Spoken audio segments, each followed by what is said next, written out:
Hello friends, இன்றைக்கி கொய்யாப்பழத்தை வச்சு எப்படி ஐஸ்கிரீம் செய்யலான்னு பார்க்கலாம் வாங்க. ஒரு கொய்யாப்பழத்தை நல்லா பெரிய கொய்யாப்பழமாக இருக்கிறத எடுத்துக்கோங்க. எடுத்து அடியில் இருக்கிறத நல்லா அகலமாக வட்டமாக கட் பண்ணி ஷார்ப்பாக இருக்கிற ஸ்பூன் எடுத்துக்கோங்க. எடுத்து உள்ளே இருக்கிற அந்த பல்ப்பை நல்லா அழகாக உள்ளே குடஞ்சி உள்ளே எடுங்க. நம்ம ஐஸ்கிரீம் அது உள்ளே ஊற்றுற அளவுக்கு அந்த மாதிரி உள்ளே இருக்கிற பல்ப்பெல்லாம் குடஞ்சி எடுக்கணுங்க. பாருங்கள், நான் அதே மாதிரி தான் ஷார்ப்பாக இருக்கிற ஸ்பூன் எடுத்து உள்ளே இருக்கிற பல்ப்பை எல்லாமே கொஞ்சம் கொஞ்சமாக எடுக்கிறேங்க. அந்த மாதிரி நீங்களும் எடுங்க.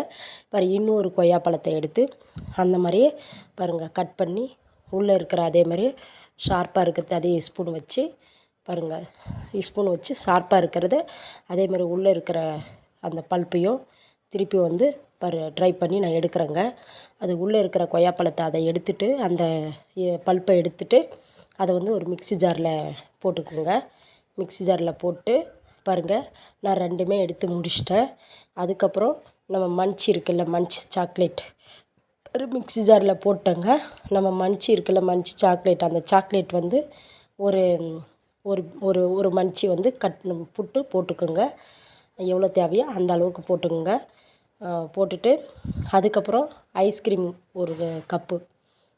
ஒரு கப்பு வாங்கிக்கணுன்னா எந்த ஃபேவரட் இருந்தாலும் சரிங்க. ஐஸ்கிரீம், வெண்ணிலா எதாக இருந்தாலும் சரிங்க. நான் நார்மல் இது தாங்க வாங்கியிருக்கேன். பாருங்கள், அதை நான் ஒரு கப்பு கொட்டிட்டேங்க. அது உள்ளே நம்ம அந்த பல்ப்பை எடுத்ததெல்லாம் அது உள்ளே இருக்குதுங்க. கொய்யாப்பழம் பல்ப்பெல்லாம் அது உள்ளே இருக்குங்க. வச்சு மிக்சியில் ஒரு அரைச்சின்னு வந்துட்டேங்க. அதுக்கப்புறம் சர்க்கரை நம்மளுக்கு தேவையாக இருக்கிற அளவுக்கு எவ்வளோ தேவையோ அந்த அளவுக்கு சர்க்கரை போட்டுக்கலாங்க. லெமனும் புழிஞ்சு விட்டுக்கலாங்க, உங்களுடைய விருப்பம் தாங்க. நான் லெமன் புளியலைங்க. பாருங்கள், அரைச்சின்னு வந்துட்டு இப்போ அது ஃபுல்லாக ஊற்றி வைக்கிறேங்க. ரெண்டுத்துலேயும் ரப்போ ஊற்றி வைக்கிறேங்க. ஒரு ஒரு 24 மணி நேரம், இன்றைக்கி காலையில் இது பண்ணால் நாளைக்கு காலையில் எடுக்கிற மாதிரி 24 மணி நேரம் அப்படியே இருக்கட்டும்ங்க. பாருங்கள், அப்படியே இருக்கட்டும். அதை மூடி விட்டுருங்க. மூடி விட்டு அதை நம்ம கரெக்டாக ஒரு 24 மணி நேரம் இன்றைக்கி வச்சா நாளைக்கு எடுக்கிற மாதிரி அந்த மாதிரி பார்த்துக்குங்க. நல்லா அழகாக இருக்குங்க. இது லாஸ்ட்டாக நம்ம கட் பண்ணி சாப்பிட்றதுக்கு டேஸ்ட்டாக இருக்குங்க. நானும் அந்த மாதிரி தாங்க அதை அழகாக கட் பண்ணதை அதை வச்சு அதை உள்ளே போட்டு மூடி வச்சாச்சுங்க. பாருங்கள், 10 மணி நேரம்லாம் வேஸ்ட்டுங்க. 24 மணி நேரம் வர மாதிரி பாருங்கள். நான் ஃப்ரிட்ஜிலேருந்து ஒரு நாள் ஃபுல்லாக வச்சு நான் எடுத்துட்டேங்க.